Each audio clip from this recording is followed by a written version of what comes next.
So ఇప్పుడు మనకి inter అయిపోయింది, ఎంసెట్ రిజల్ట్స్ కూడా వచ్చేసాయి. సో అండ్ రేపో మాపో మనకి సో బైపీసీ స్టూడెంట్స్కి నీట్ రిజల్ట్స్ కూడా వచ్చేసినాయి. So what next? సో ఇక్కడ ఫౌండేషన్ బాగున్నది అంటే ఇక్కడ ఏదైతే మనం తీసుకుంటామో నిర్ణయం, ఈ స్టెప్ అనేది మన కెరియర్ పాయింట్ని డిసైడ్ చేస్తుందని ప్రతి ఒక్కరికి తెలిసినటువంటి విషయమే. విద్యార్థులు ప్రస్తుతం మంచి యూనివర్సిటీస్ కోసం అని సర్చ్ చేస్తున్నారు కాబట్టి సో మీ అందరికీ అటువంటి ఒక మంచి యూనివర్సిటీని సజెస్ట్ చేయడానికి నేను వచ్చేసాను. డెహ్రాడూన్లో ఉన్న ఉత్తరాంచల్ యూనివర్సిటీకి వచ్చేసాను. లోపలికి వెళ్దాం. సో పేరెంట్స్ అలాగే వాళ్ళ పిల్లలు ఆ స్టూడెంట్స్తో కూడా మనం మాట్లాడిద్దాం. లోపలికి వెళ్దాం పదండి. సో క్యాంపస్ అంతా కూడా పేరెంట్స్ వచ్చి మొత్తం క్యాంపస్ అంతా కూడా ఒక రౌండ్ వేస్తున్నారు. అసలు ఎలాంటి ఫెసిలిటీస్ వీళ్ళు ప్రొవైడ్ చేస్తున్నారు ఏంటి అని తెలుసుకోవడానికి.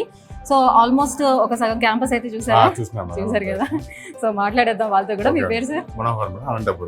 అనంతపురం నుంచి వచ్చారు మనోహర్ గారు. సో ఎవరిని జాయిన్ చేద్దాం అనుకుంటున్నారు? పాపని తీసుకొచ్చారా? ఓకే.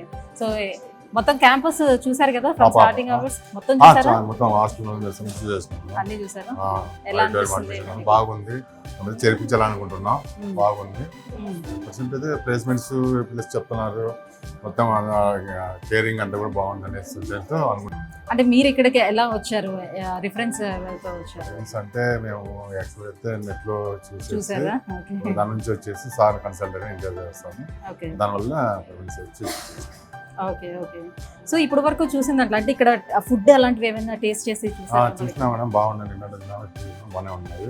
ఫుడ్ వరకు అయితే బాగుంది, అంటే సౌత్ సైడ్ ఫుడ్ అయితే ఉన్నా అవే ఉన్నాయి. రైస్ అన్ని కూడా కర్రీస్ అయితే ఉన్నా నార్త్ సైడ్ సౌత్ సైడ్ ఉంది.